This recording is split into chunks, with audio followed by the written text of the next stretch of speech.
Paul Cook of the Sex Pistols, and SCABIES of the Damned.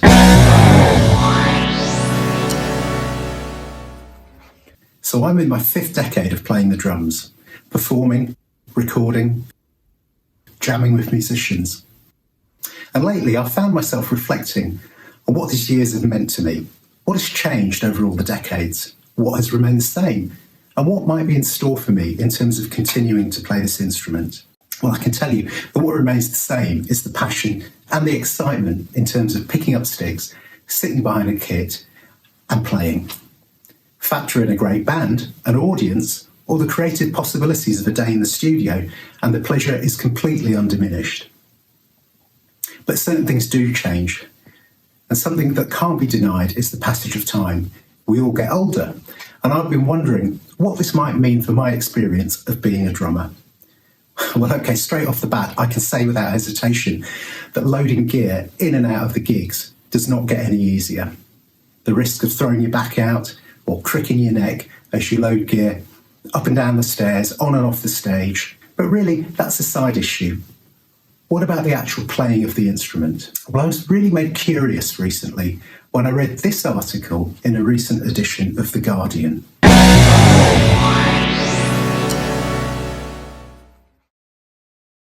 This article really caught my attention because it featured 2 drummers who were hugely important to me in my early years as a drummer, Paul Cook of the Sex Pistols and SCABIES of the Damned. Rat in particular, along with Clem Burke of Blondie, was a huge influence on me at the start of my playing. And so I was really curious to read about how he's holding up after 40 plus years of playing high energy, hard hitting drumming on stages across the world and in the studio. And I was especially interested as I'd just seen him play live with the Damned about a month before the article came out. And at that time, I detected virtually no lessening of his blistering attack and energy during the set, which included a drum solo. So I was really surprised to read that Rat is actually living with a condition in his hand which causes tightening and contraction of the fingers, which is far from ideal for a drummer. In the article, Rat concedes that he has had to endure some pain and find ways to adapt his playing style to accommodate his condition. The article, which rightly describes him as the most unrestrained drummer of his generation, goes on to describe how he's adapted his approach to playing these demanding sets in terms of pacing and conserving energy. He even uses turn recoil to help manage the symptoms.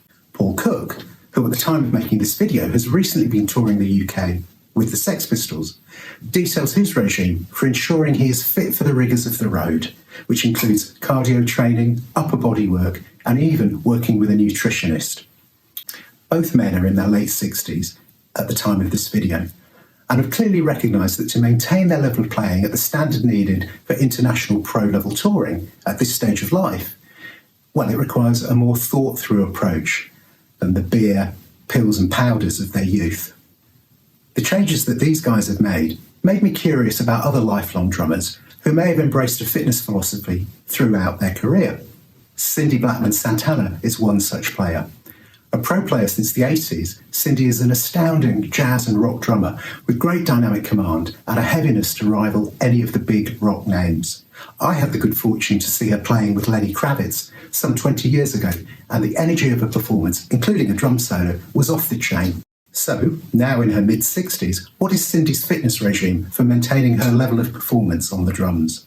She actually shared this in a video for DW Drums, which I'll link to in the description below. And in this, Cindy takes us through her detailed regimen of breathing exercises, yoga, stretching and cardio. And she notes the benefits that martial arts training have given to her overall fitness. Cindy shows a sustained dedication to a fitness lifestyle that supports her vocation as a musician. But before we shake our heads regretfully, and if you're anything like me, believe that this may be unattainable, she's quick to simplify her approach into a way that's achievable for most people, calling this the rule of threes. And she encourages us to incorporate some daily stretching, a few minutes of cardio, and regular hydration into our lifestyles. And we'll feel the benefit of this in our drumming. And Cindy ends with an interesting thought. She doesn't separate her exercise workouts from playing the drums. Instead, she explains how she moderates her workout time according to how much drumming she may be scheduled to do on any given day. So if she has a 4-hour drum session later in the day, she'll reduce her workout and view the drumming session as the continuation of her exercise. Well, this has got me thinking about the exercise benefits of drumming, something that I don't really have any understanding of. I do know that when I play a gig, which in my case entails pop rock at fast tempos, I come off stage hot and sweaty and full of feel-good endorphins. But have I actually exercised? After all, I've been sitting down the whole time. Earlier I mentioned Clem Burke, the drummer in the band Blondie, and he may be able to help us with this question. Clem's credentials are undeniable. His play empowered Blondie to worldwide acclaim in the late 70s and early 80s. And when Blondie temporarily disbanded, he was the first call choice for a ton of artists who wanted to collaborate with him, from the Rudiments to Joan Jett, the Ramones to Iggy Pop. Blondie reformed in 1997 and remain a potent live act.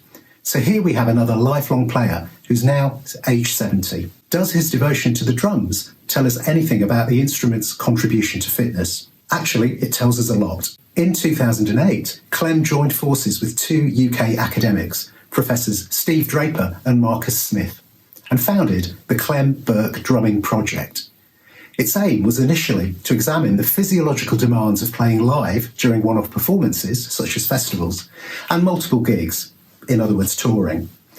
And the project has grown into exploring the wider physical, mental, and health benefits of drumming. I'll link to their website in the description box, and it's fascinating to read about their work and findings in more detail. But for now, at a headline level, it's heartening to note their findings in respect to the physiological demands of rock drumming. In particular, their 2013 paper, Energy Expenditure in Rock and Pop Drumming, which found that rock and pop drumming represents a relatively high-intensity form of physical activity, and as such involves significant energy expenditure. Rock and pop drumming should therefore be considered as a viable alternative to more traditional forms of physical activity. So I think that's good enough for me.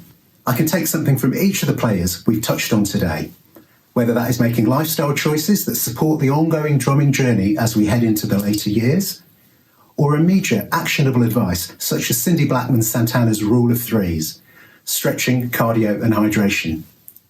And what the Clem Burke Drumming Project appears to confirm is that when done right, drumming does have a positive physical health benefit. I'm sure there's more besides the physical. The mental well-being and positive emotional payback of playing drums, or any instrument for that matter, is a whole field of study in itself, but that's for another day or another video. If you've got any tips or insights about the things we've been talking about, do leave a comment. It's great to hear your perspective, and I'll see you next time.